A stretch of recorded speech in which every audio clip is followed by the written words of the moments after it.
First of all, I'd like to welcome everybody and thank everyone for signing up for this meeting through the Wayne County Connection.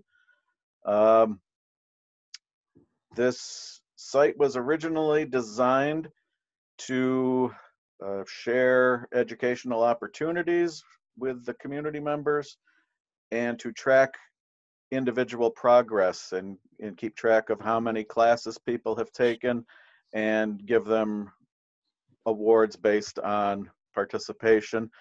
Very complicated, and since that time that it was imagined, it has been reimagined and simplified, and a lot of the inner workings have been hacked away, and it is a testament to Heidi Knapp's ability that this site works as well as it does. Most of you signed up for this meeting with no difficulties, and those of you who did experience difficulties and reached out to me, we have learned a lot, and we will use what we have learned to improve this site even more and make it much easier to use. So well done on that. The partnership website has had a few updates since our last meeting. I want to bring your attention to the partners page that has been neatened up and lined up, and everybody's now the same size. I would encourage everyone to look at their agency's link and make sure that I've got the right logo for you and I'm not using something from out in Indiana. That I've got what you want there and that the link is working accurately to the page that you want. So we've got all 47 of our partners here. If anyone seems to be missing, please let me know. And again, I can be reached at waynepartnership@gmail.com anytime. In addition to the partners page, we have added a COVID-19 resources page. And this will be active during the crisis and through the recovery period. The resources are organized by our focus areas. And if you have something for behavioral health, you can click on that and all of our behavioral health resources are there. Always looking for more. So if you've got something that needs to be put up there, please let me know. Be happy to do that. And we have also got a census page. And the census page will explain to, and this is, share this as wide as you want. This is, why is the census important? What to expect? How to respond? There are tools that you can use for download and use in social media posts to encourage your friends and family to complete the census. And at the top, we're keeping track of how we're doing. So right now, as of yesterday, Wayne County is at 53.7%, which is just ahead of the state at 53.2%. But the state's not a good target for us because New York State is currently tied with Louisiana as 40th in the country. And we break it down by who's doing the best and who's doing the worst. The census updates this map every afternoon, and I update the website based on that information the next morning. So this is as of yesterday.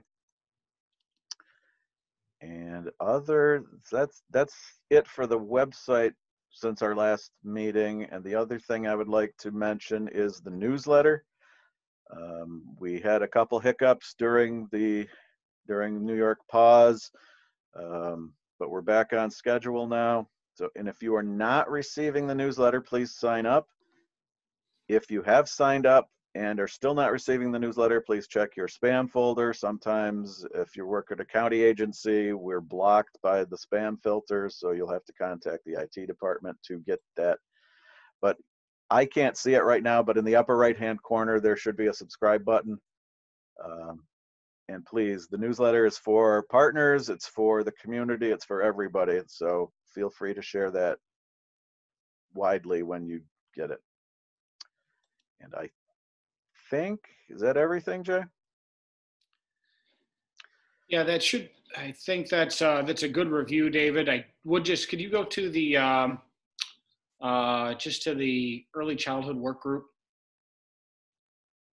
for a second and just show that It Takes You book. I just want to remind folks that the It Takes You book is available PDF. We had made copies to distribute with kindergarten registration, and obviously that won't necessarily be, I think it's in the early childhood under projects, David, our program. You're right. The kindergarten screening and kindergarten registration, district by district, will be a little different.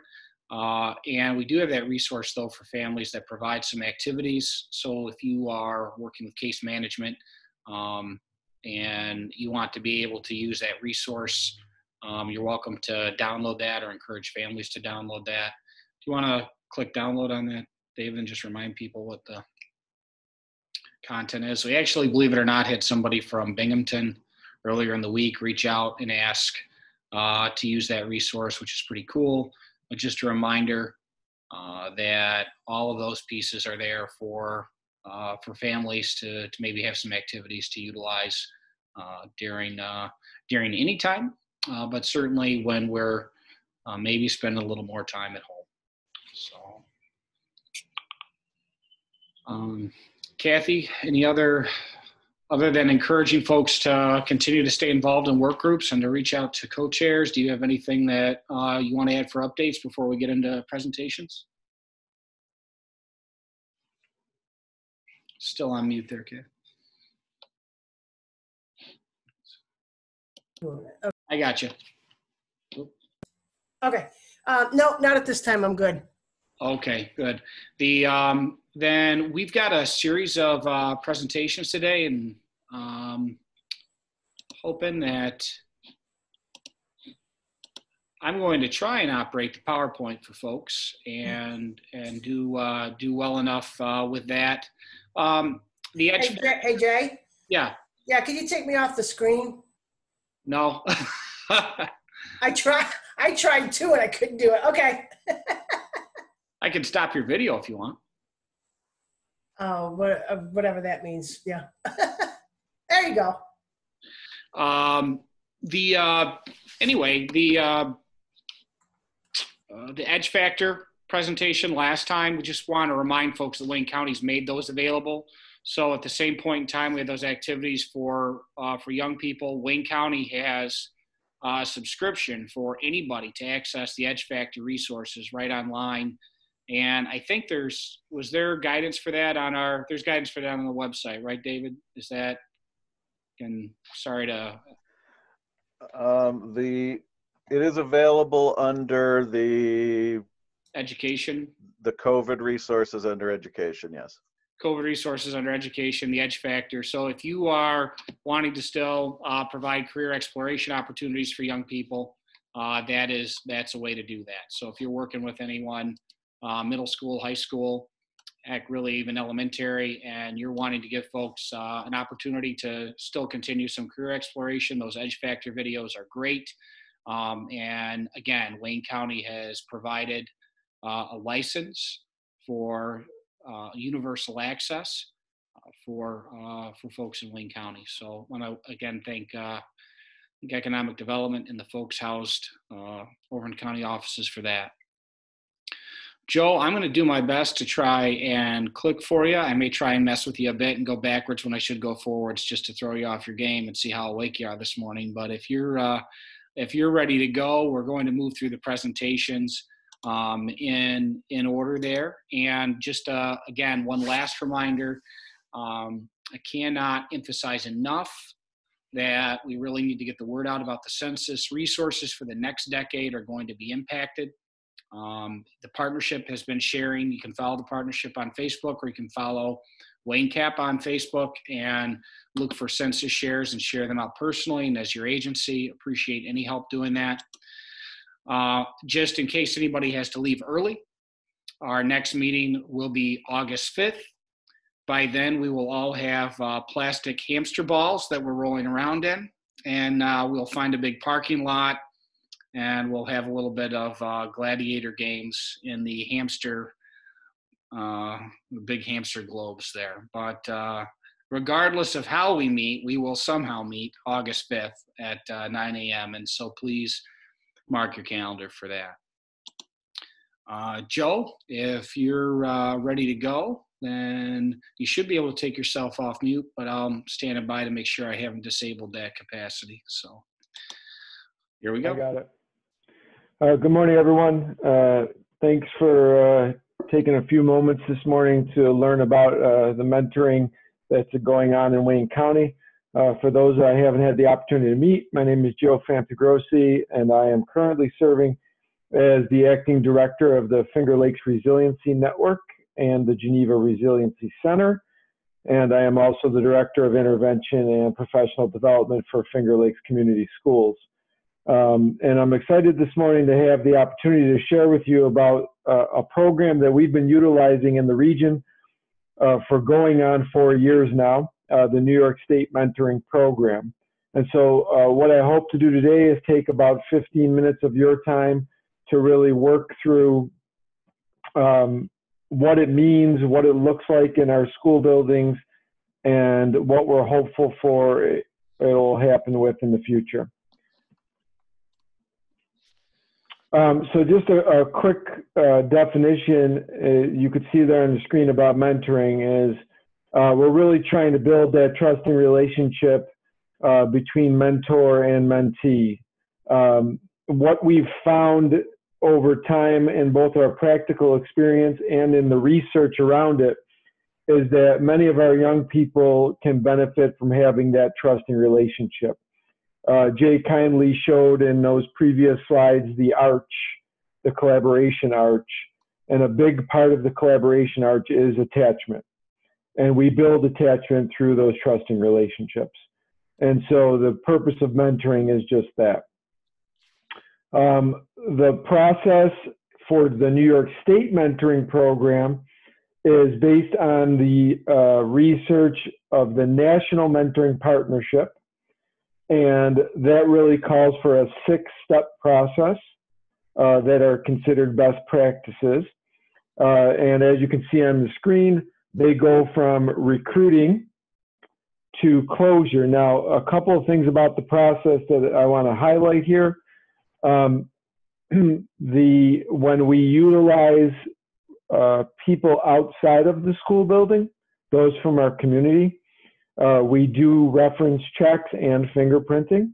That is at no cost to the school district. That is picked up by DCJS. The training is done with a combination of a representative from New York State and a site coordinator. So each building or each district has a site coordinator, usually an employee of the district. We get monitoring and support from our New York State team, and we always have a closure process so that the student does not feel abandoned. A couple overviews of what that might look like on the ground in a specific site. It is a 1 academic year program. So this is not something where we're going and asking people to commit to something for 5 years. It's 1 academic year with the best conditions, and I know that's a bit ironic saying that at the moment, but with the best conditions, we start that in October of the school year, and we try to sunset that in late May or early June of the same school year. We try to create some continuity for the children. So it's in the same location each time. It is the same time and the same day every week. It's weekly for 1 hour. We create, after the first few sessions, we create 1-to-1 matches, meaning that each student has an adult. But we do not ask the student and adult, the mentor and the mentee, to meet separately. We ask them to meet in a common space, but have private conversations, if that makes sense. So the mentor is never alone with a student. And so sometimes we start with a common activity for a few minutes, maybe up to 10 to 15 minutes of the session, and then it's broken out into individual matches. And the site coordinator is there to oversee. They're kind of the person that's in charge of the logistics. They're the person that answers questions. They are really the leader on the ground for the program. And what you're seeing here is the ways that mentoring can happen. It can be project-based, as you see in the picture on the right there, upper right-hand corner. It can be a project-based where multiple students are working on a similar project. It can be whole group-based, which is the bottommost picture. Come back one there. And or an upper left-hand corner, it can be one-to-one working together. The most important piece of all of those is that it's student-driven. The student decides what they'd like to participate in that given day. The site coordinator is a pivotal role because they're the point of contact for the program. And you can see there a couple of things they're responsible for. They facilitate the overarching activities. They're there at every session. They navigate this journey. And in terms of child abuse and reporting, they are the mandated reporter for this program. So if there's ever a divulging of any concerns that are raised in that one-to-one relationship, the mentor reports that to the site coordinator, who then is the mandated reporter in that regard to New York State. How do we work those 1 hour sessions? Again, the sessions are 1 hour, 1 day a week, same time, same place, so that there's that continuity for the student. Those sessions are flexible, but again, they're always child-directed, and mentees do not have to participate in any particular activity. So if the group is doing an activity that doesn't appeal to that mentee, the mentee and their mentor break off to another portion of the room to do a different activity. Now that activity can range from conversation starters to icebreakers to team building to talking about careers to board games to card games to just having an extended discussion with their mentor. It really is child-directed play. I've talked now for about 7 minutes, and I want to give you a chance to process. So I would ask that you jot down on any piece of paper next to you, or just think to yourself for 30 seconds about, if you had to describe in your mind what would be a good mentor, what would that look like? So just take about 30 seconds right now to either jot down or think to yourself how you would describe, what adjectives you would use to describe a good mentor, and then we'll move forward.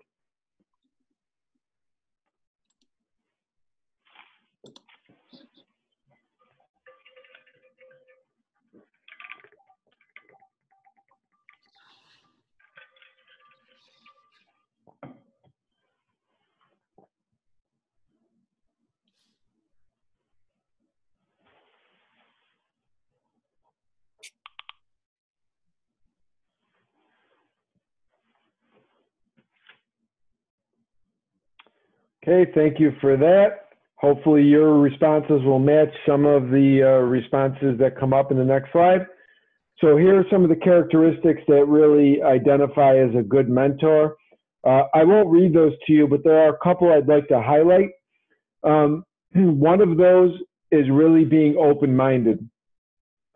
Oftentimes our mentors and our mentees can come from different walks of life. They can have different educational backgrounds. They can have different cultural backgrounds or understandings. And so it's very easy to fall into this trap of using our own lens to look at what the mentee is sharing with us. And so being open-minded and really being a good active listener is a critical part of being a good mentor. The other thing that's really important is to be positive. It is easy to get caught into the negativity of what the mentee might be complaining about that day, but it's trying to find that consistent and positive message for your mentee. So there are some of the characteristics. Here are the things that a mentor is not for this program. They are not a teacher, therapist, parent, or ATM machine. And that is really important because that relationship, that trusting relationship, should not directly resemble any of those roles. And there's a couple reasons for that. One is the mentors aren't necessarily trained to do any of those things. The second thing is that the student may have a negative connotation tied to those roles. And so we want the mentor to represent something outside of those roles. But if you go to the next slide, the mentor can look at teachable moments. They can be protective and nurturing. They can offer friendly advice. And they are offering a gift, not of money, but of their time and concern and care. So you can utilize some pieces of those roles, but you're not filling those particular roles. What does your mentee need from you? In our research, in the research of New York State, your mentee needs 3 things. They need empathy, compassion, and patience. And truthfully speaking, isn't that what we all need? Empathy, compassion, and patience. And so the students that are often identified for this program are identified because we think they could use more of one or more of those tools. And the strategies, what is important? It's relationship building. I know that's not new to those of you on this call. All of you are active in your organizations and building relationships, but it's really about building that trustful relationship, modeling appropriate behavior, and really promoting understanding and better health for our young people. It's also making sure that we're active listeners, not just with our body language and facial expressions, but also that we're asking clarifying questions and being supportive of that young person. In Wayne County, we have formed what we call a community of practice in terms of mentoring. And really that's a fancy way of saying that the multiple school districts that have mentoring get together 4 times a year to discuss best practices and ways to support each other. We've had programs in several of our districts for 3 years already. And 9 of our 11 districts in the county have plans to have at least one mentoring program in 2021.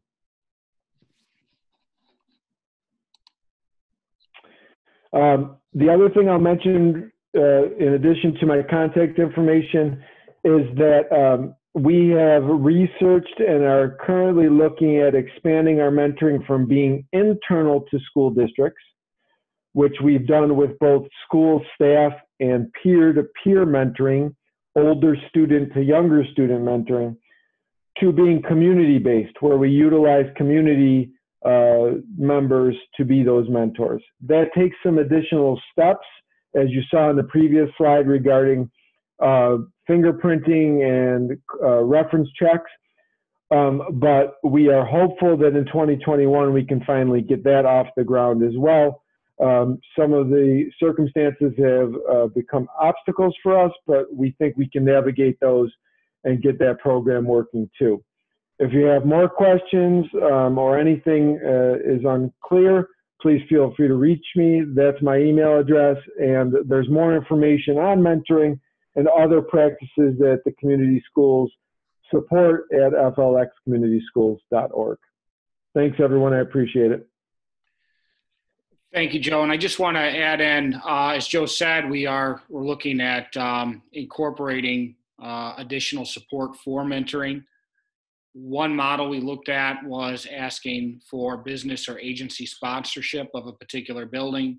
So for instance, if there was a bank that had 5 employees that once a week would be able to come over during the school day, or if there was a business that could dedicate a certain time, we would be able to provide that match in that context. We do have some great support for our mentoring program from Wayne County Action Program, from Family Counseling Service. Literacy Volunteers is helping us look at peer tutoring, which is a slightly different, well, it's actually probably completely different than mentoring. So I really want to stress that if you're looking at that community of practice and you're thinking that's just for school folks, that's not the case. Just because it's happening in a school does not mean it has to be school folks. And we would like to continue to explore the nuances of mentoring and the opportunities for mentoring in different settings, including as we head into a recovery period economically. Mentoring may play a role in career exploration and career skill development. So mentoring is a broad strategy. The New York State Mentoring Program is a specific exposition of that strategy that we've embraced and are working on perfecting is probably a strong word, but continually improving, getting better and better at our implementation. And certainly an email to Joe, an email to myself is a great way to indicate interest. And we are glad to have more folks along in our effort to expand that recommended practice. One thing I did fail to mention at the start is that we really are focused on attachment today, with a little bit of a spin towards health at the end when Diane joins us. So with that attachment, self-regulation, competency, and health, we were focusing on relationship, we're focusing on attachment. And so our next presenter is Melissa from Catholic Charities. She's going to be speaking about healthy relationships. She's the project director there, and I just want to cover for her a little bit and say, I put the slides together last night very late, and she's not aware of the order of them. So we are all going to extend grace as she'll be responding to the slides as they come. Melissa, are you able to unmute, and are you there? Yeah, I'm here. I have a very uncooperative toddler here this morning, so my apologies if I need to mute. Peter's on here, so he can also help me if need be, but I'm good. All right. Well, no worries. I ran out of pandemic free passes yesterday, so I just printed a lot more. And I'm sure, like everybody, I'm just trying to print out as many free passes as I need for others, and using some for myself too. So we really wanted to feature healthy relationships at the Finger Lakes because they've done a great job building relationship skills across the area. And Melissa, there's just some notes I have for you, but please feel free to expound on anything about the program. And then we do have a couple pictures of your website and your upcoming opportunities, those featured as well in the next couple slides. Great. So we were formerly known as TFP, or the Thriving Families Program. So some of you might be remember kind of that title or that program. So we are in year 5 of our 5-year grant. So this is our last year. Over the course of 5 years to date, we've served over 3,100 people throughout Wayne County, some of the local colleges that we now are working with. And that includes youth, so that includes high school seniors.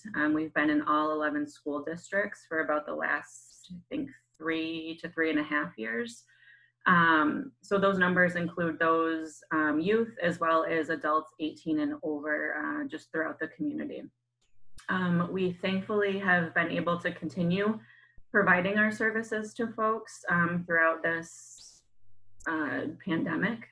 So we offer virtual trainings that you can find right on our website. We have an Eventbrite page. So there's a link right on the website that takes you there to register. We also have some new flyers that I think Jay will be sending out to everyone. And those, those have a link right on there too. It's a hyperlink, so you can click right there and it'll take you to the dates listed on the flyer. So it's really easy to register. I was clicking through, I can't see everyone at the same time, but I know there's a few of you on this call today that have taken the workshops previously. This is really for anybody. And I think right now relationships are more important than ever, and they're also more challenging than ever for people. You know, a lot of the top relationship experts right now are seeing just an increase in relationship kind of turmoil, challenges. Communication is a big thing. So our workshop is definitely, you know, something for people to utilize during this time. It has a lot of great tips, skills, you know, refresher type things for people to just come on and kind of participate in. There's also an incentive attached to it, so that's nice for people, especially again during this time. We offer, it's a total of $175 in e-gift cards through Amazon. So they get, you know, each participant gets those over the course of the workshop. We also have been trying to encourage, I know there's a lot of agencies right now whose staff are either working from home or potentially, you know, maybe limited hours compared to what they're used to. So this is kind of a great opportunity if any agency has staff that they want to kind of maybe create their own separate workshop for. We also encourage that. So you can feel free to reach out to myself through email, or I know some of you are familiar with Peter, so you can connect with, you know, through him if that's easier too.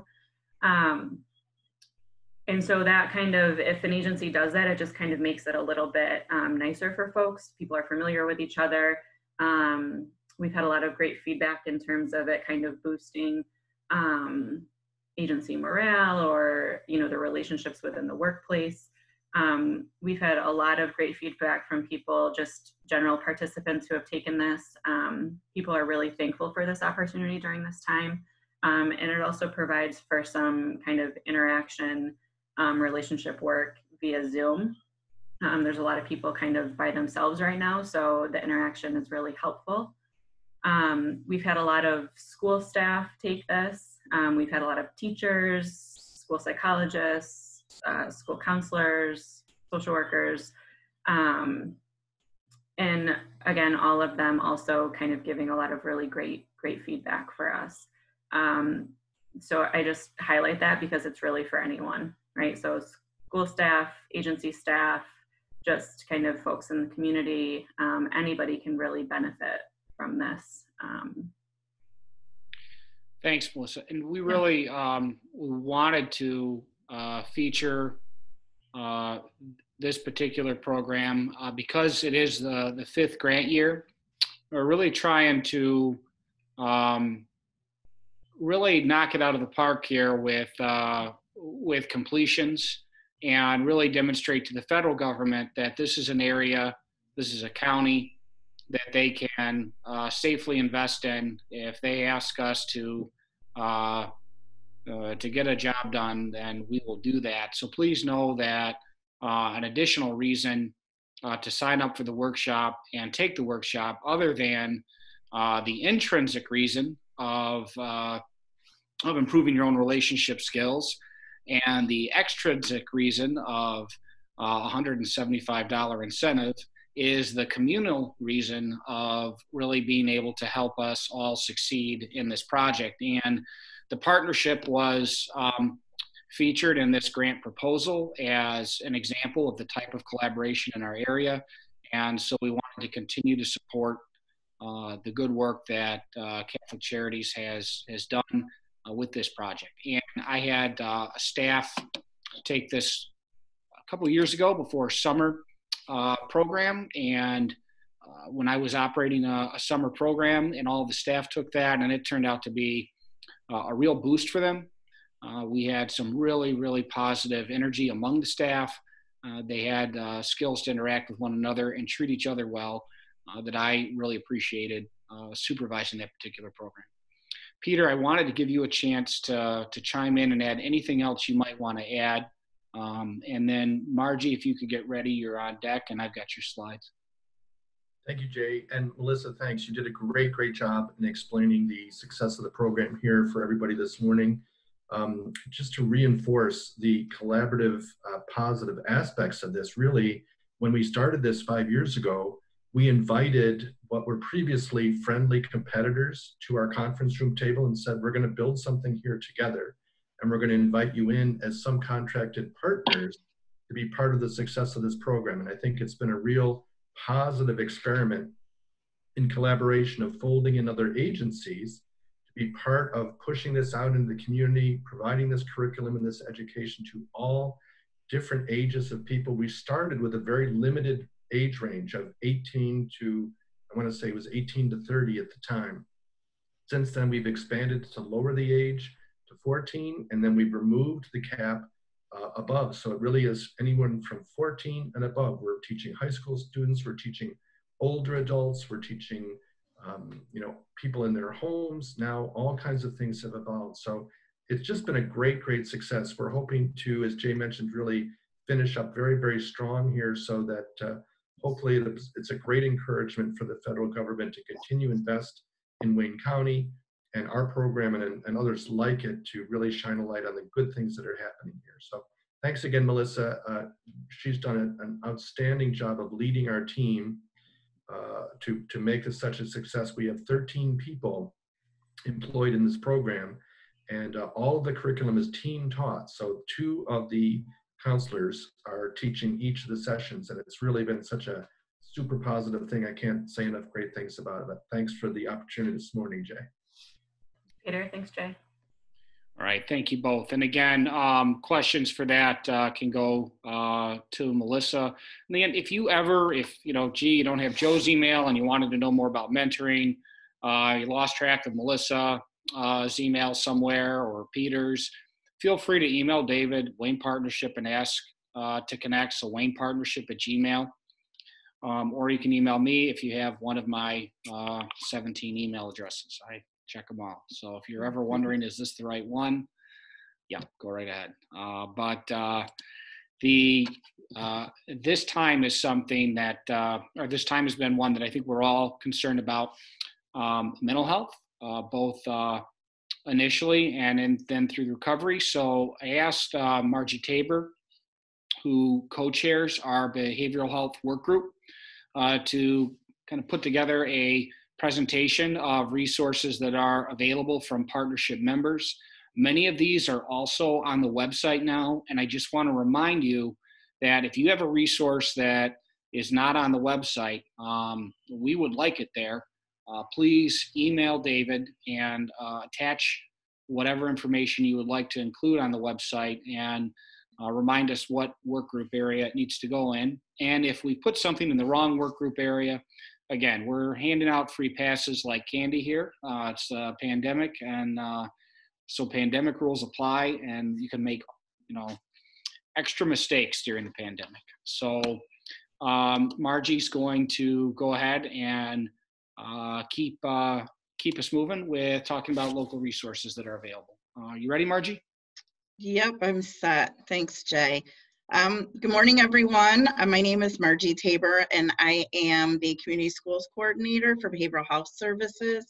And before we get into the presentation, Jay wanted me to mention a youth survey that I just completed as part of another organization that I'm part of.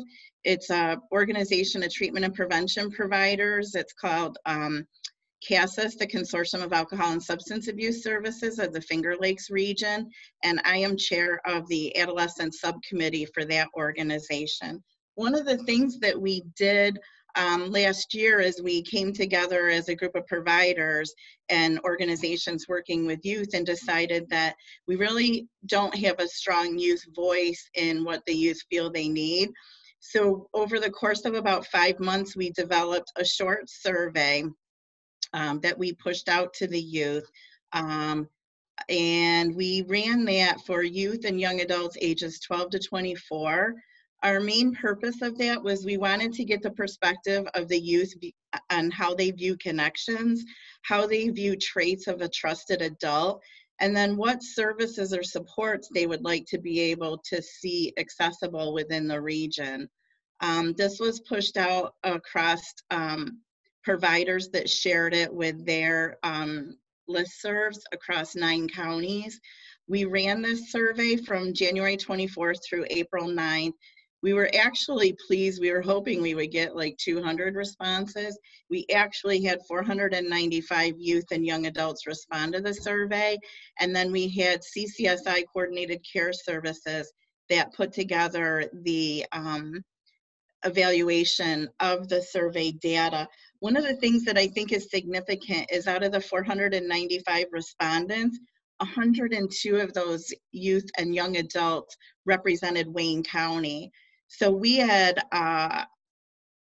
representation from Palmyra, Clyde, Macedon, because we asked for zip codes, Savannah. So it looked like someone within Palmac and Clyde Savannah schools did a great job pushing this out, as well as we had a handful of respondents from Lyons, Ontario, Sodus, and Walworth. But the fact that 20% of the responses came from Wayne County, I think was pretty significant. We may go at some point into more detail as we kind of roll this out in the region, what we've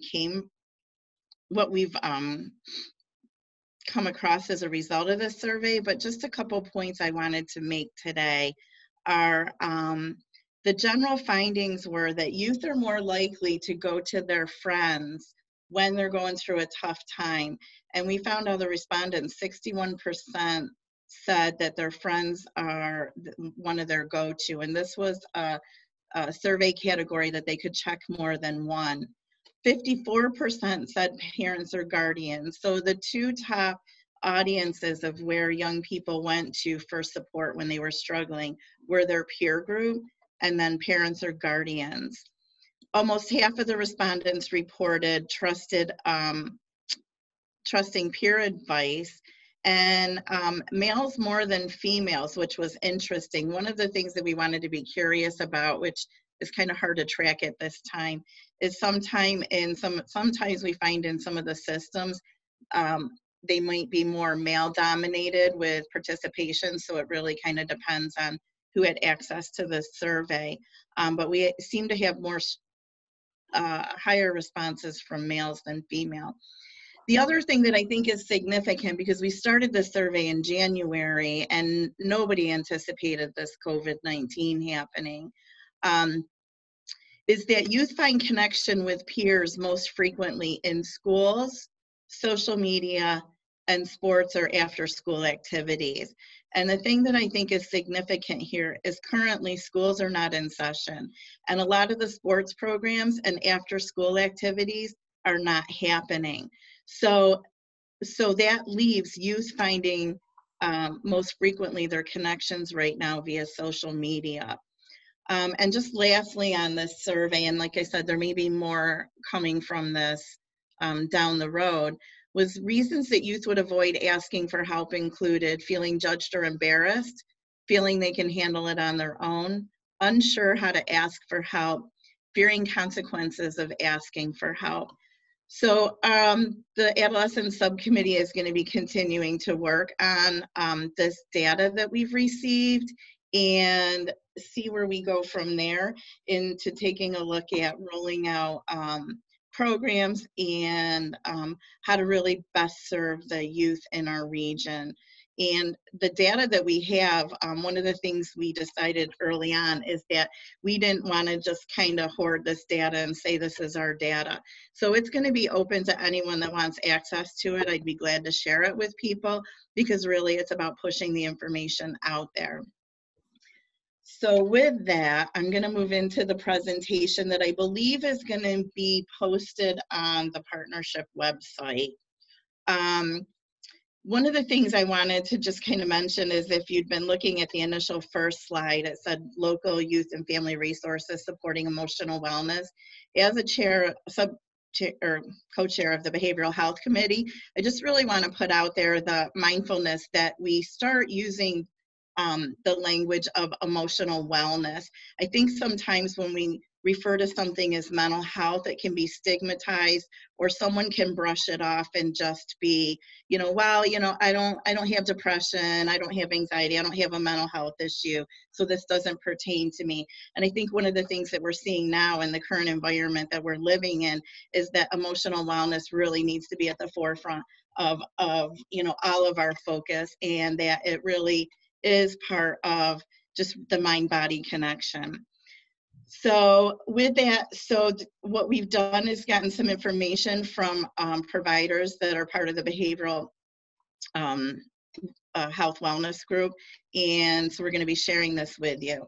So Wayne Behavioral Health, which runs school-based satellite mental health clinics in the schools, outpatient mental health substance abuse clinics, and psychiatric treatment and psychological and forensic services. So since the New York State pause, Wayne Behavioral Health has been operating only with telephonic sessions, video, and phone. However, as of Monday, the 18th, we will be open for scheduled in-person sessions. There's a lot of protocol that's going to happen for anyone to enter the building here at 1519 Nye Road, but we're also going to be continuing with telephone and video sessions. Specifically for the school satellite therapists, they are working from Nye Road building, and they're connecting with students that have been on their caseload. I think the thing that's important here is that we are taking new intakes, and if there's any schools that have students that you're concerned about, feel free to reach out to us for the satellite counselors, because like I said, we are doing new referrals. Jay, you can go to the next slide. And this just covers, I don't want to read through all of these, but these just cover some of the services that occur here, as well as the phone number to call to schedule an intake with the intake coordinator. Okay, the next slide is our open access center. Right now here at Wayne Behavioral Health, we're only operating 8 to 4 p.m. So our open access center has been open, and they have been working with people telephonically through telephone and video conferencing. So we still are available for that service, and they're serving ages 5 and up. Next slide. Another agency that's part of our group is Delphi Rise, school-based prevention, counseling, and education services, and they are active in prevention education in all the schools in Wayne County. I know during this COVID-19, some of the educators are, they're really coordinating with the schools to be able to individualize what the needs are of the schools. So some people are actually still doing second step in life skills and some of the prevention education courses with the students in Wayne County schools, and just really getting creative in how that works. The prevention counselors have moved to offering video sessions as well with students, and I know they've done a lot to really coordinate with the schools to make themselves available. I think the key thing that we want people to know is, with the support of Delphi Rise and the Wayne Behavioral Health School Satellite therapists, that even though school is closed and these staff are not in your buildings, that these organizations still are available and want to support the emotional wellness of the students and that. So reach out to either of the organizations. Next one is the Wayne Cap. And did I miss one? There you go. Oh yeah, you did. Sorry, Family Counseling Services. And again, we tried to include what the update on services are. So with Family Counseling Services of the Finger Lakes, their waiting room is temporarily closed. However, they're still offering counseling services via phone. They have advocacy services, case management, domestic violence, can also do no drop-offs for basic needs. And Yana, the You Are Not Alone, is also offering support in virtual platforms. They've implemented a YouTube channel, which is very creative, as additional support, especially during this time. And then there's their telehealth and direct telephone service numbers for the areas to reach out to them. Wayne Cap Action Program. So they're available to do telehealth calls and video chats for youth and families. The Youth Empowerment Program via Zoom for social empowerment with other peers. And then food pantry services for those in need. And the contact for that would be Sharon Clovis, the Director of Behavioral Health, and her phone number. I want to kind of also give a shout out because Wayne County has been so prominent and really a lead champion, I think, in New York State for mental health first aid. So classes have been put on hold as a result of the pause, but this was a graphic of tools and support that was put out by National Council that I thought was pretty informative, and it also could be a reminder that, you know, these are still available if anyone's taken any of the mental health first aid classes, to really try to tap into the tools and skills that we've talked about in those. Like I said, right now the classes are put on pause. We are trying to get in the mix to be able to be in the pilot of virtually launching youth mental health first aid and possibly even the adult mental health first aid here in Wayne County. We're hoping we'll know within the next couple weeks if that's going to happen. And then the contact information, as soon as we can be able to offer classes, we will. We did have a plan in place to start doing a soft launch of the teen mental health first aid, which is implemented in the schools with the students. And that, of course, is on hold. So as soon as we can get going back with the mental health first aid classes in a way that's safe, yet offers the information to the people that want to take it, we will be putting that information out. If anyone's interested in any mental health first aid class in Wayne County, Mel Frow's the contact for that. If anyone wants information on the teen mental health first aid, you can reach out to me. Next slide. The additional behavioral health work group members we just wanted to give shout outs to are Real Life Counseling, Sandy Burrows, and Finger Lakes Council on Alcoholism, Rural Health Network, and then Finger Lakes Community Health. One of the things that I wanted to say here is that with the Wayne Wellness Committee, we've been putting together bathroom stalls that have been going in the schools and some other places in the community that have been done monthly, and that's been with the support of the Rural Health Network. And that has been tools that are they're posters that are printed and put in these plastic little covers, and they're intended to be useful information and resources for students when they're in the bathroom to be able to read. I want to give a shout out to James Warren for the Council on Alcoholism for his help in just really kind of helping orchestrate that. With schools being shut down right now with the pause, we are moving these tools to a virtual format, and we're going to be pushing them out with tips and support on for youth on how to navigate, you know, life during COVID-19, tips and supports for parents, and those will be pushed out more frequently than once a month.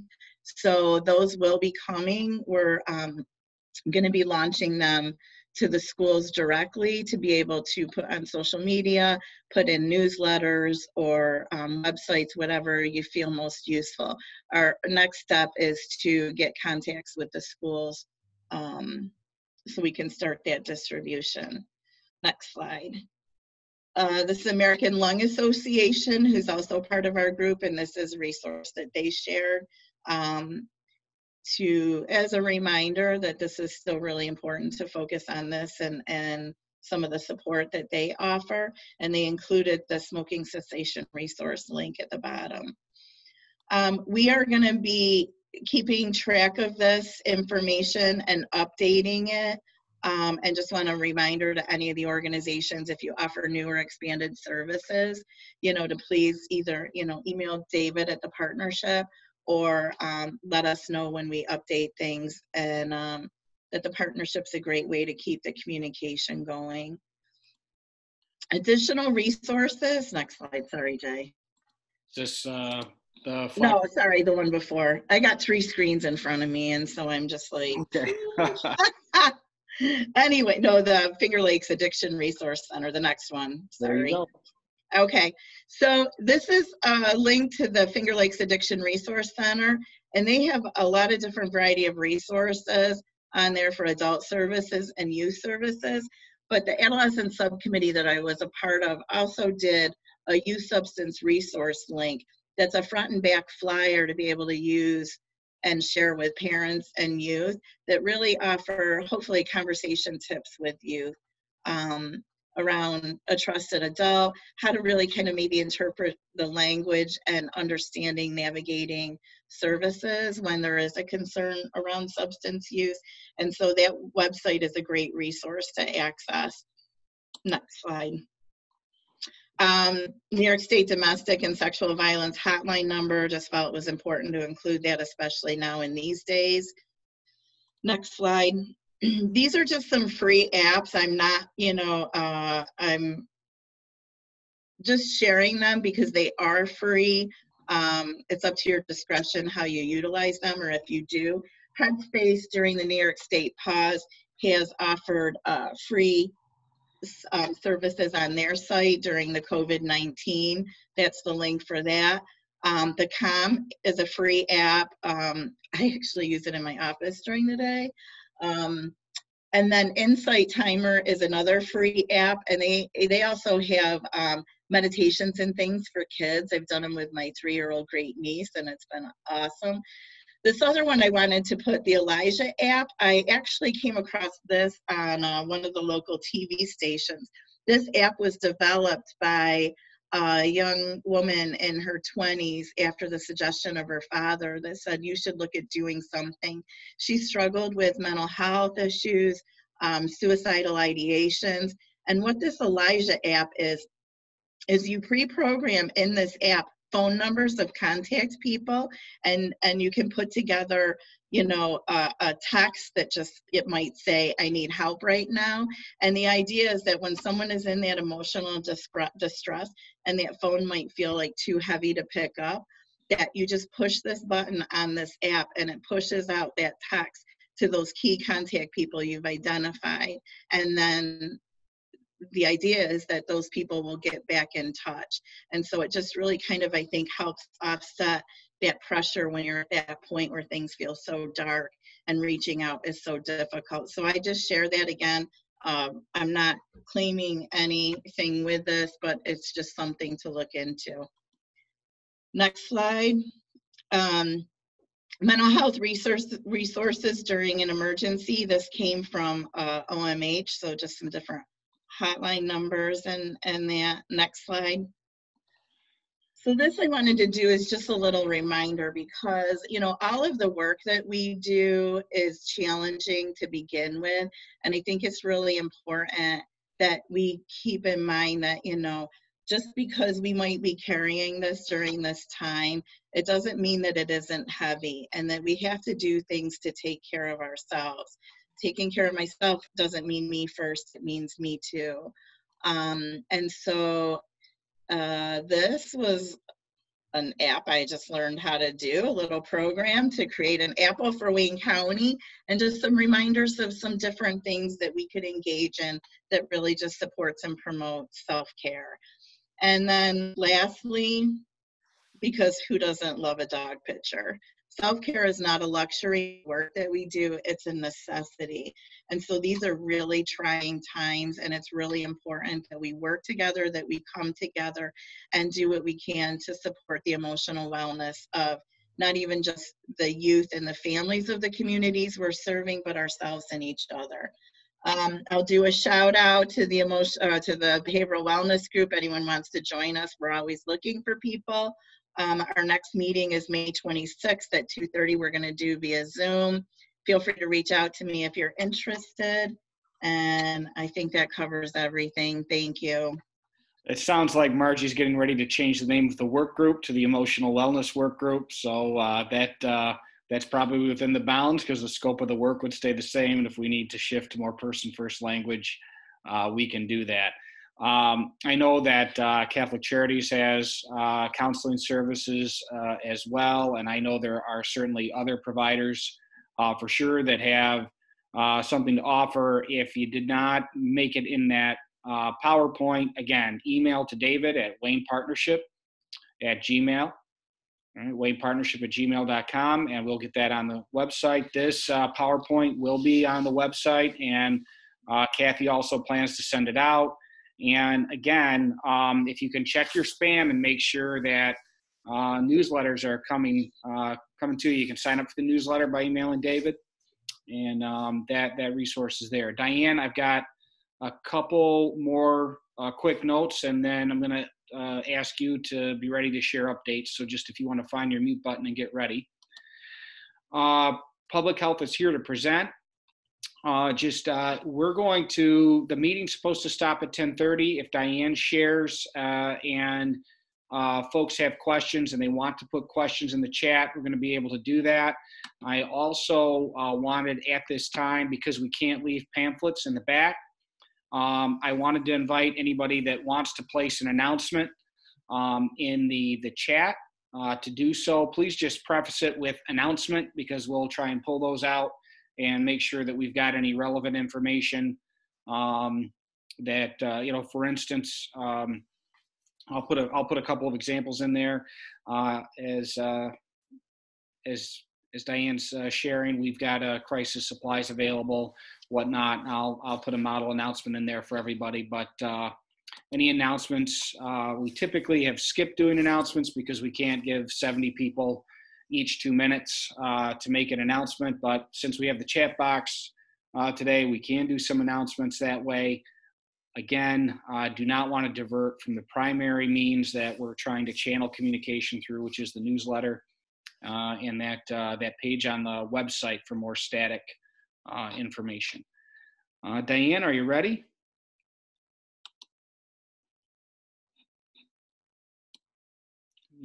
Be on mute if you're. Hey, Diane, are you there? Hear me now? I can hear you now. All right, good. So, yeah, it's been a very busy couple months for public health, nonstop running, and every day is a different scenario, but I can give you an download of what is currently happening at public health right now and the different initiatives with the reopening and all that good stuff. Currently, as of today, there's been 2,125 cases, tests conducted, and those, out of those, we have 86 positive cases. We had 3 new ones today. We have 3 individuals in the hospital, and of those 86 positive cases that we have received, this is a total of cases. Our first case came to us on March 18th. We have 64 individuals who have resolved their illness. I have reported over the past month or so, a couple individuals have passed. One individual is from home, was a prior person who was a positive case of COVID, resolved, however, still had further illness and did pass away at home. And because the death certificate did list COVID-19 as a relating factor or one of the major causes, we have to count that as a death. And then we did have one individual who did pass away at the hospital, for our first individual. So we are maintaining what we can do here within the agency. We're not as busy with cases as we were back in the end of March and all the way to the middle of April. So we're at a low. We're able to manage everything very much easily. We definitely hit a plateau, or definitely on a downhill slide in regards to our apex and how many, we're not still having a lot of cases coming in, and we've been very blessed with the context of our cases. Currently, right now, the cases that are active and that we're monitoring, we don't have a lot of contacts to be also monitoring. So how we figure out with somebody who tests positive, we have to learn what their onset of illness date is when they start having symptoms, and then we have to go back 2 days prior to their onset of illness, and that's where we start looking for contacts of that individual. And when we find them, and if we've determined that they were a high-risk contact, meaning they didn't have any PPE on, or they were exposed for greater than 15 minutes without a mask and all that kind of stuff, then they're considered high risk, and we would be quarantining them at home for 14 days from their date of exposure to make sure that they're not coming down with the illness and not spreading it to other individuals. So the whole thing with reopening, we are going to be monitoring as a region. In fact, we have a call, the local health department directors with Bob Duffy today, and hopefully we'll learn more on how we're going to be monitoring that situation. The state has provided us with information on a website that they're sharing with everybody. It was addressed at one of the press conferences earlier in the week, and so they've made it available for anybody to look at. I don't remember the link, but somewhere on the governor's website. And that will tell us, that will show all of the metrics that we had to meet in order to reopen, such as hospitals couldn't have more than 30% of their bed capacity being used for other reasons. They have to maintain 30% of their bed capacity for need of possible COVID-related cases. And then there was a whole bunch of other measures. Currently, right now, the state is contracting with individuals that they would like to become contact tracers. We have had a couple reach out to me saying they've gone through that process. It's a website. You would go on to the website either on the governor's page or the state health department website under their COVID buttons, and there is contact tracers links in there that you could sign up to be that. What happens is you have to upload your resume, I believe, and then you receive a phone call from PCG, Public Consulting Group, and if you pass their questions on the phone, it's basically they're trying to see if you can communicate accurately and maybe follow instructions or answer questions competently, kind of thing. That's how they're weeding them out. And then if you do well with that phone call, they will then invite you to take the training. And with the training, it's been developed by Johns Hopkins School of Public Health, and therefore, if you pass the training, because you have to take a test, and I believe the questions are asked throughout the entire training, and once you pass that test, then they may be willing to contract with you. I have learned they're paying individuals $27 an hour to do contact tracing, and the people would be hopefully assigned to the county that they live in because they know the community that they live in, and therefore it doesn't make sense for somebody from Seneca to come and work in Wayne County. So if anybody's interested in doing that and you've been furloughed or laid off or anything like that, or you know of individuals doing that, the state would really like to have those individuals sign up for that. Currently, right now, we're handling all the contact tracers. So if we did have, or the contact tracing work, even if we did have an influx of cases right now, we could manage that for a few weeks, I think, and then we would be calling in these tracers if we have need. I believe it's a position that would be working remotely, so you wouldn't be coming to the health department and having to work here, but you would have to come into the health department initially before we would use you, so that you could understand how we do things and meet the team and get our contact information and all that kind of stuff. The state is also going to be providing us with a software to be using for case management and contact tracing, so there's communication being done that way. The health department staff will be the leads on that and will be the case managers and the investigators, and then all the daily contacts that we have to do with individuals who are isolating and quarantining would be done by these tracers that are being hired through the state. So there's a lot of behind the scenes being done at the health department that a lot of people doesn't know. Once we find a case, we have to find their contacts, and then we have to contact them, us, for 14 days or the remainder of their 14-day period based on when their symptoms started or when they were exposed. So there's daily phone calls, and then we actually even have to either FaceTime them, and if they don't have the capability of doing that, we actually have to go to their home, call them, have them wave out the window and say, yeah, I am here, because we have to prove that they are actually within the home. That's part of the isolation part for COVID positive cases, because we don't want them out and on the street within that 14-day period of being infectious, you know, spreading it to others. So we have to prove that they are home at least once a day. So we're, still the message is, there's still the whole social gathering is still not allowed as per Executive Order 202.10, which put that into place. The governor directed no social gatherings of any size allowed. So that was going to expire sometime in April, and it was extended with 202.14 Executive Order until May 6th or 7th, and then just recently Executive Order 202.28 extended that until June 9th. So even though you're hearing about reopening and we're going into phase 1, it doesn't mean everybody can have a graduation party, everybody can start, gathering at parks and this and that. We still have to social distance, and there's no social gatherings of any size allowed. Businesses such as manufacturing and construction, forestry, agricultural, fishing, and then some recreational type things such as playing tennis, because there's only 1 or 2 or possibly 4 people playing, are being allowed. I believe if we follow the CDC guidelines, you have to wait either 2 weeks or a month, I can't remember, to move on to phase 4, and then the governor has to approve of phase 4. So I don't know if we'll move on to phase 4 with, not phase 4, phase 2. Anything I said about phase 4, please forget. They're all starting to mumble all together now these days. So phase 2, I'm not sure when that would start, but the governor would have to approve of that based on the metrics that we are still showing that we have to be able to provide.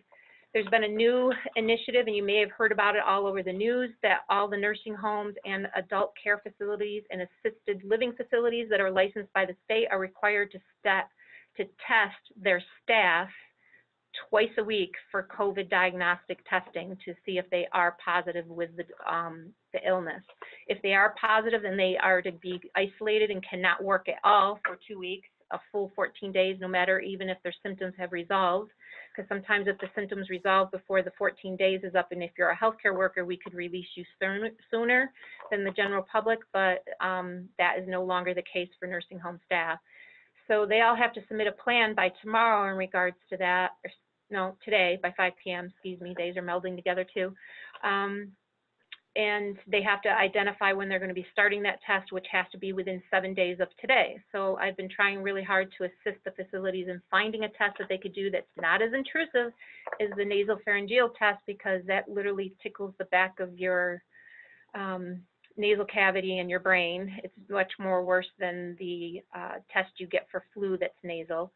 And if this would have to happen for them if that was a test that was being conducted twice a week until further notice by the governor. And this is also a cost to the facilities, because the insurance companies are saying they are not paying for these tests, because it is just, they would pay maybe for 1 test for people if they're an essential person going to the Monroe County MCC site to get tested, but they will not pay for these twice a week mandate from the governor. So the governor's putting that cost onto the facilities. So yeah, we're behind the scenes running with our hair on fire. Currently, the only testing sites available in Wayne County, you can go to the Finger Lakes Community Health Centers in Newark or Sodus, and they will, if you would want to call them ahead of time and saying, I'm going to come in and get tested, especially if you're sick. So priority testing is still for those who are ill, those who have been in close contact to a positive case, and essential workers that are asymptomatic. So essential workers could be first responders, healthcare workers, and other businesses that have been considered essential working all throughout this time and have been allowed to work. Those staff can go and get tested by them, and at those sites, they also can go to the Monroe County MCC site to be tested for that purpose. And if your physician wants you to be tested in regards to having a, what do you want to call it, to be tested because you have symptoms or you've been associated with a positive case, they could refer you to the Clifton Springs drive-through site. That is still a referral-only site. That site is also doing the asymptomatic essential workers, but I think you have to be referred by your physician to go. And then also they are testing all of the individuals that are having elective procedures at Clifton Springs or Newark.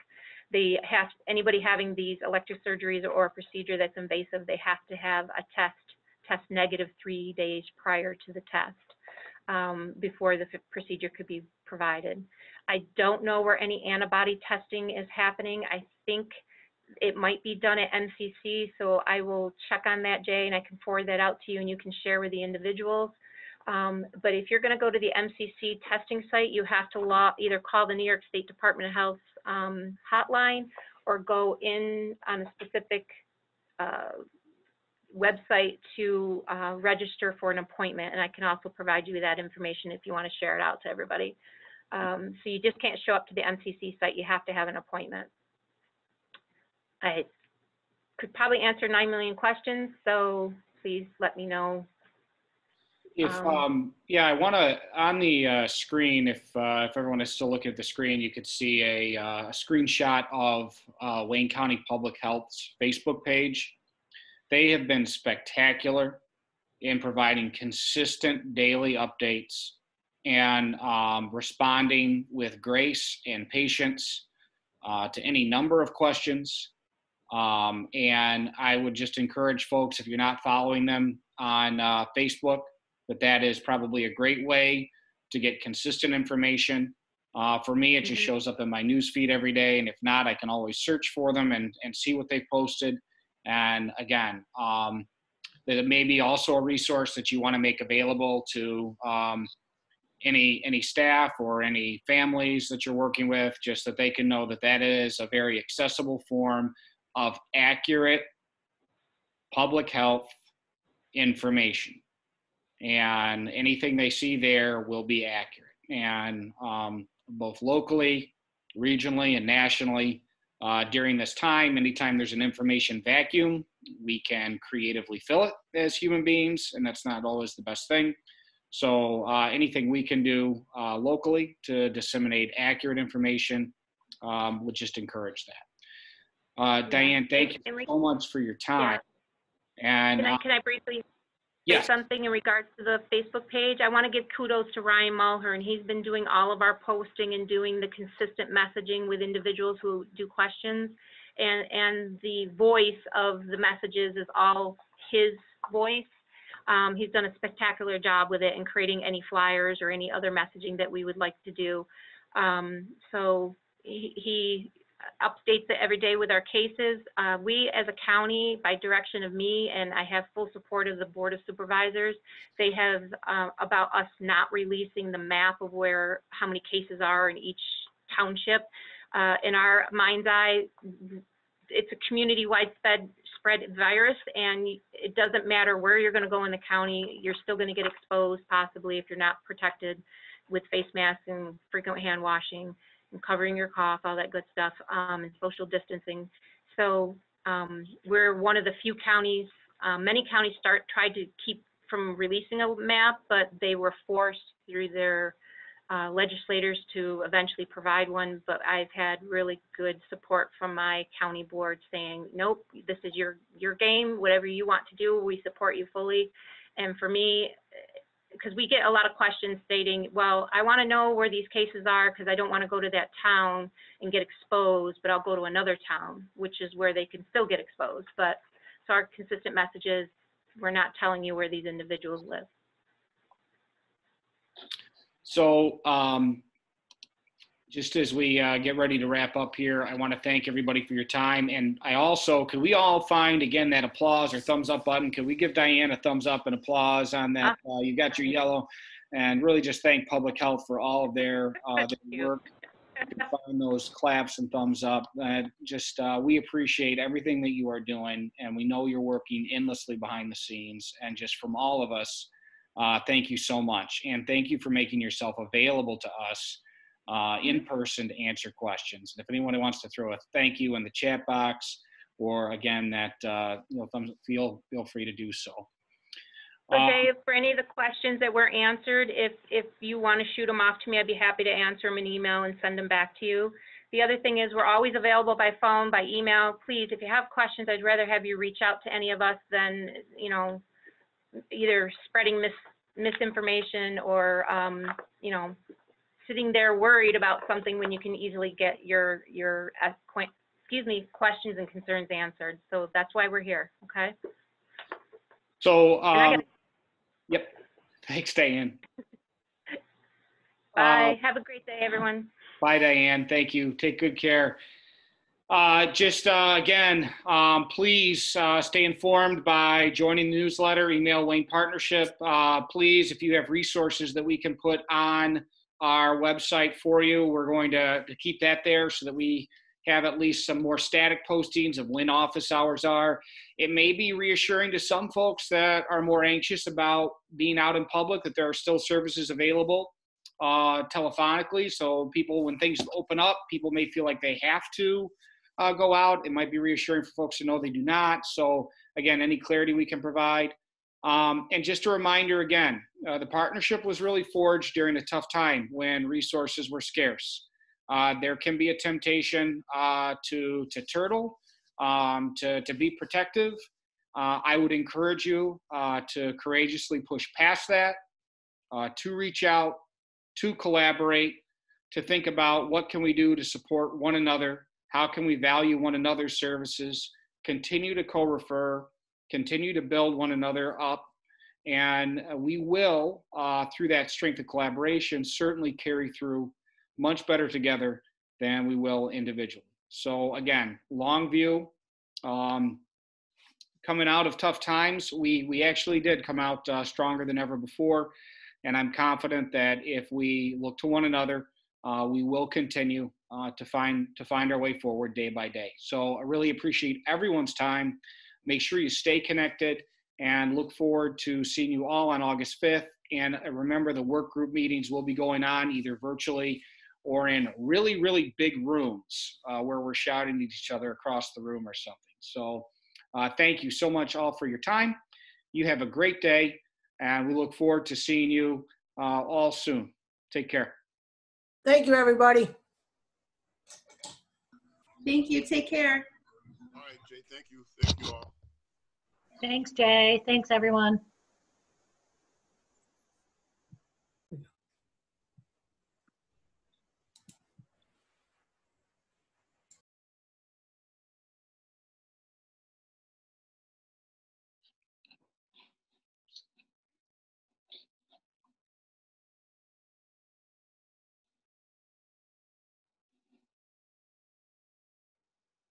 So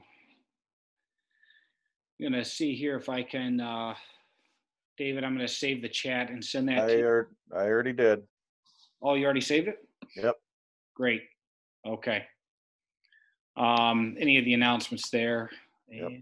I'll pull them up. Good deal. And I'll probably reach out to those people individually to see if they have something I could put in the newsletter. That'd be great. Mary, it's good to see you. You take care. All right. And I'm going to wrap us up here if I can find my